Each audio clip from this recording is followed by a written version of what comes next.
Continuando con el tema de funciones, vamos ahora a hablar de funciones continuas y discontinuas. Se dice que una función es continua en un intervalo a, b si su dominio está definido para todos los valores de dicho intervalo. Es decir, si en este intervalo está definida toda la función, se considera que es continua. Por ejemplo, tenemos y igual f de x igual a x menos 2, que es una línea recta. Si observamos su dominio, son todos los números reales, expresado como conjunto y expresado como intervalo, es decir, de menos infinito a más infinito. Su contradominio también son todos los números reales y también desde menos infinito hasta más infinito. Si vemos nosotros, el trazo se prolonga de manera indefinida para cualquier intervalo de números reales que estemos nosotros analizando. Por lo tanto, eso es una función continua. Otro ejemplo es la parábola x cuadrada menos 4.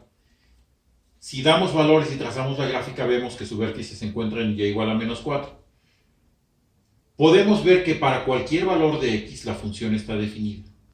Entonces su dominio serán todos los números reales, es decir, de menos infinito a más infinito. Recuerden que hay dos formas de establecer el dominio, una como conjunto, otra como intervalo, y ambas son correctas. En el contradominio veamos qué pasa. El contradominio está definido para todos los números reales, pero no todos los números reales forman parte del contradominio, solamente los que son positivos, es decir, los que son mayores o iguales que 4 en este caso, porque es donde se encuentra localizado el vértice de la parábola. Es decir, su rango es desde menos 4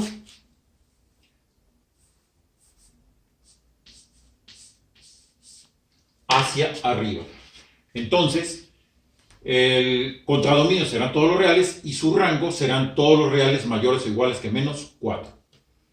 La función también es continua, no tiene interrupciones en su trazo y para cualquier valor de cualquier número real existe. Luego tendremos x cúbica. Si vemos esta gráfica, pues es la gráfica clásica de una parábola de tercer grado, en donde el dominio son todos los números reales y el contradominio también son todos los números reales. Es una función continua que está definida para cualquier valor de x que nosotros estemos considerando. Estos tres casos, y hay como muchos otros, son ejemplos de funciones continuas. Su dominio está definido en un solo intervalo y además está definido para todos los valores de dicho intervalo. Las funciones discontinuas son aquellas que en un intervalo a, b, su dominio está definido por dos o más intervalos.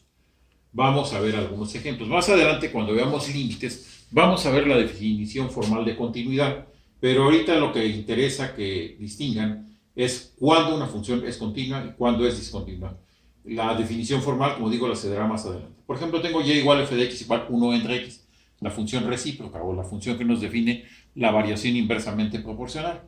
Su gráfica, pues, es una hipérbola equilátera que no está definida cuando x es igual a 0. ¿Por qué razón?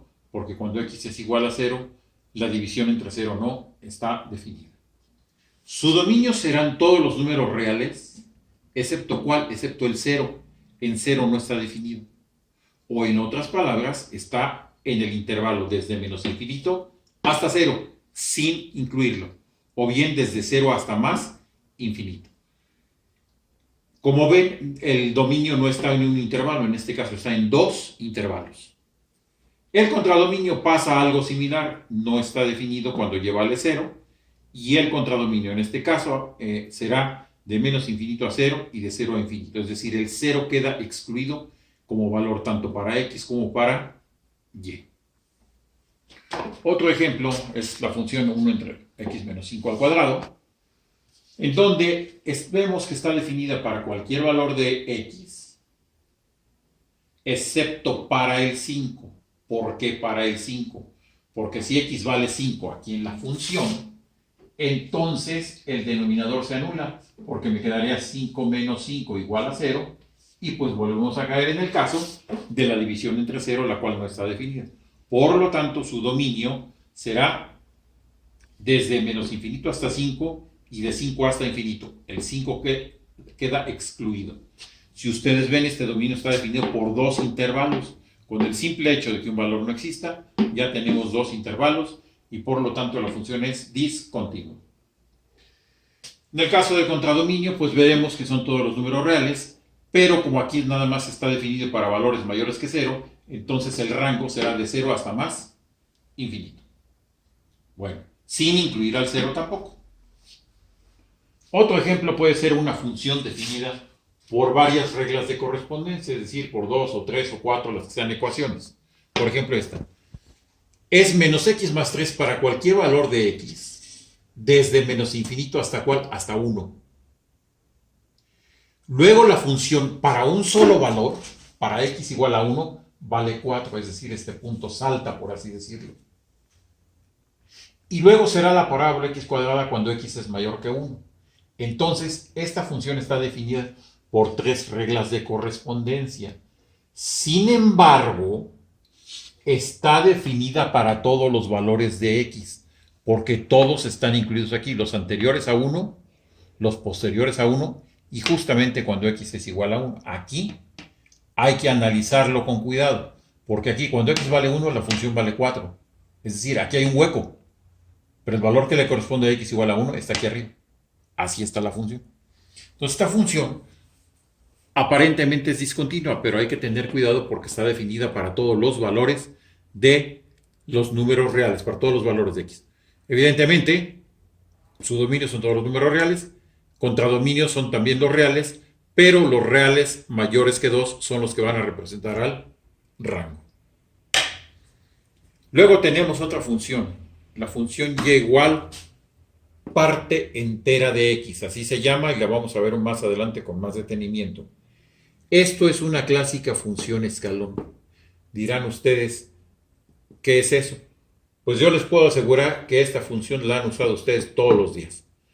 También la veremos a detalle, pero ahorita lo que me interesa señalar es la forma en que está la función. Si ustedes observan, su dominio son todos los números reales, pero su rango son solamente valores de números enteros. Menos 2, menos 1, 0, 1, 2 y así para todos los escalones que hay. Esta es una función escalón o escalera que se llama parte entera de x. Y es una función discontinua y no solo eso, sino que además tiene el dominio del conjunto de los números reales y el rango, o el contradominio, perdón, en el conjunto de los números enteros. El siguiente caso, tengo x cuadrada menos y cuadrada igual a 9. La gráfica pues es una hipérbola y vemos que el dominio está definido de menos infinito a menos 3. Para valores comprendidos entre menos 3 y 3, la función está definida porque a la hora de despejar esto se anula el radical. Esto sería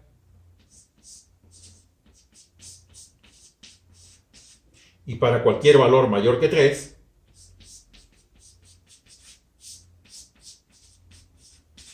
el radical se volvería negativo. Entonces, para cualquier valor comprendido entre menos 3 y 3, el radical se volvería negativo y entonces la función no existiría. Por lo tanto, está definida de menos infinito a menos 3 y de 3 a infinito. En el contradominio vemos que puede tomar todos los valores reales desde menos infinito hasta más infinito.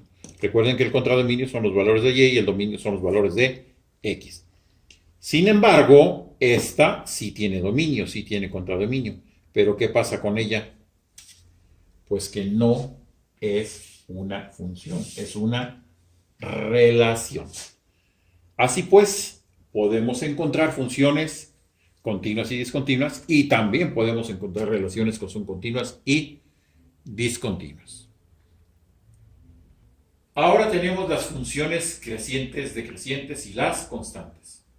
Decimos que una función es creciente en un intervalo a, b. Si es siempre creciente para todo valor de dicho intervalo, aquí tenemos dos casos. Un intervalo a, b. Si vemos la gráfica de esta función, siempre va creciendo. Si vemos la gráfica de esta otra función, también siempre va creciendo. Pero lo que cambia es la manera de crecer. Esta va creciendo cada vez más a prisa y esta va creciendo cada vez más lento.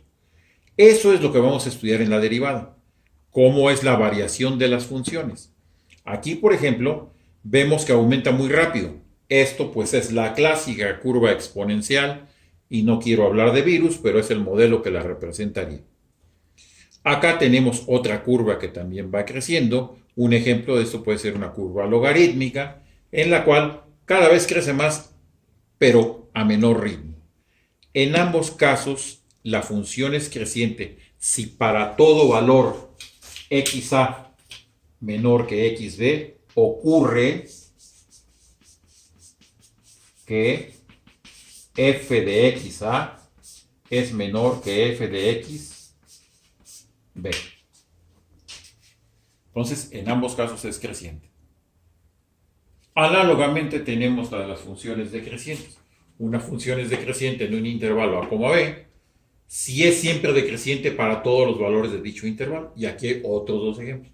Aquí vemos esta, cómo va decreciendo cada vez más rápido, y cómo va decreciendo cada vez más lento, y esta cómo va decreciendo cada vez más rápido. Entonces, es una forma diferente de decrecer, es decir, de disminuir. Y es decreciente, ¿por qué? Porque para todo valor xa, que es menor que xb, el valor de la función en b es mayor que el valor de la función en a. Aquí se ve. En a esto vale f de a. En b esto vale f de b. F de a es mayor que f de b. Por lo tanto, es una función decreciente. Aquí, por ejemplo, el ejemplo clásico sería la depreciación de un automóvil o la depreciación de un bien. Conforme va pasando el tiempo, el bien va perdiendo valor. Bueno, estos dos casos también son de funciones decrecientes. Esta decrece cada vez menos y esta decrece cada vez más. Y eso lo estudiaremos en la derivada, la manera de crecer y de decrecer. Luego tendremos las funciones constantes. En un intervalo a, b, una función es constante si ocurre que siempre tiene el mismo valor. Es decir, si f de a es igual a f de b, sea xa o sea xb. En este caso, si para todo valor de xa menor que xb ocurre que f de xa es igual a f de xb, la función es una función constante. Bueno, esto lo vamos a ir viendo con muchos ejemplos que van a aparecer por ahí. Bueno, pasemos a otro punto, las funciones pares e impares.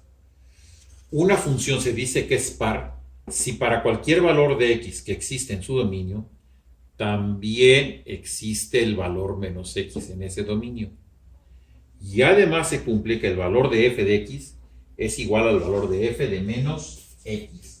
Esta es la condición para que la función sea par. Veamos.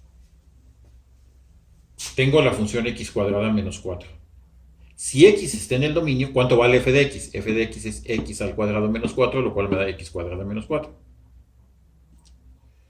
Si menos x está en el dominio, entonces evalúo la función con menos x. F de menos x es menos x al cuadrado menos 4. Menos x elevado al cuadrado me da x cuadrado menos 4. ¿Qué pasa con las dos? Ambas son iguales. Entonces, f de bx y f de menos x son iguales, que es la condición que se está poniendo. Porque x cuadrada menos 4 y x cuadrada menos 4 también son iguales. Y además, los valores x y menos x están en el dominio. Con el mismo ejemplo, démosle algún valor numérico. Si x vale 3, la función vale 5. Si x vale menos 3, la función también vale 5. Entonces, 3 y menos 3 están en el dominio de la función. Y además ocurre que el valor de f de 3 es igual al valor de f de menos 3. Por eso, la función es una función llamada par. Pasemos al otro concepto. Decimos que una función es impar si para cualquier valor de x en su dominio existe también el valor menos x. Y además se cumple la condición de que f de menos x sea igual a menos f de x. Esta condición se tiene que cumplir. Pongamos un ejemplo. Tengo la función cúbica g de x igual a x cúbica. Para el valor de x, f de x es x al cubo, lo cual me da x cúbica. Para el valor menos x, f de menos x es menos x al cubo, que me da menos x cúbica por leyes de los signos. Analizando, x y menos x están en el dominio. Y f de menos x, esta es igual a menos f de x. F de x es x cúbica, pero con el signo cambiado. Veamos. F de menos x es menos x cúbica. Ahí está. Menos el valor de f de x, que es x cúbica. Menos por más menos, se quitan los paréntesis y me queda que menos x cúbica es igual a menos x cúbica. Entonces, esta condición se está cumpliendo y esta función va a ser una función impar. Démosle un valor numérico también para desengañarnos. Si x vale 4, f de 4 es igual a 4 al cubo, que son 64. Si x vale menos 4, f de menos 4 es menos 4 al cubo, que por reglas de los signos es menos 64. ¿Qué pasa? 4 y menos 4 están en el dominio de la función. F de menos 4 es menos 64. F de 4 es más 64, pero me dice que tiene que ser menos su valor. Menos por el 64 me da menos 64. Las dos son iguales en valor y en signo. Por lo tanto, la función es impar y se está cumpliendo esta condición que pusimos aquí. Y ahí está su gráfica. Bueno, pasemos a otro punto, analizando las gráficas de las funciones y de las relaciones. Tenemos la simetría con respecto a los ejes y con respecto al origen. Decimos que una gráfica es simétrica con respecto al eje x si para todo punto de coordenadas x, y que pertenece a la gráfica de la función, existe también el punto de coordenadas x, menos y sobre dicha gráfica. Bueno, aquí tengo yo esta figura azul. Acá tengo esta figura roja. Si es simétrica con respecto al eje x, lo que está por arriba debe ser el reflejo de lo que está por abajo. Tengo un punto x1, y1, un punto x2, y2. Acá tengo x1 menos y1 y acá tengo x2 menos y2. Si esto ocurre, yo tengo una gráfica simétrica con respecto al eje de las x. También decimos que una gráfica es simétrica con respecto al eje y si ocurre que para todo punto de coordenadas p, x, y que pertenece a la gráfica, también existe el punto menos x, y sobre dicha gráfica. Veamos ahora la figura. Tengo mi figura azul de este lado, con los puntos P y Q. Y tengo del otro lado exactamente la figura invertida, con los puntos P' y Q'. Si ustedes observan, estos puntos están a la misma distancia del eje y por lo tanto son simétricos. Cuando eso sucede, yo tengo una gráfica simétrica con respecto al eje de las y. Tercer caso, la simetría con respecto al origen. Una gráfica simétrica con respecto al origen, si para todo punto de coordenadas x, y que pertenece a la gráfica, existe también el punto menos x, menos y sobre dicha gráfica. Si nosotros ponemos nuestra gráfica azul aquí y encontramos una gráfica simétrica con respecto al origen, veremos que esto queda invertido y por abajo del eje. Entonces, cuando esto sucede, tenemos una gráfica simétrica con respecto al origen. Si lo consideráramos desde el punto de vista de la geometría, pues esto sería una simetría con respecto a un punto, siendo en este caso ese punto el origen. Bueno, si eso es cierto, entonces esta gráfica es simétrica con respecto al origen. Para probar estos tres casos de simetría, tenemos las tres pruebas de simetría. Para probar si una gráfica es simétrica respecto al eje x, ¿qué hacemos? Sustituimos y por menos y en la ecuación. Y si la ecuación resulta equivalente, la gráfica es simétrica con respecto al eje x. Si quiero probar la simetría de una gráfica con respecto al eje y, ¿qué es lo que hago? Sustituyo x por menos x en la ecuación. Y si la ecuación es equivalente, la gráfica es simétrica con respecto al eje de las y. Y finalmente, si yo quiero saber si una gráfica es simétrica con respecto al origen, ¿qué es lo que hago? Sustituyo los dos, x por menos x, y por menos y en la ecuación.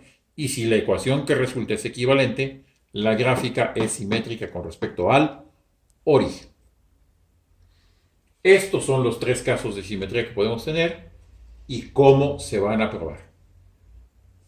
Entre otras cosas de tarea, yo les pido esto. ¿Qué relación tienen las funciones pares e impares con las simetrías con respecto a los ejes y al origen? Si hay una relación, les pido que lo analicen y la encuentren.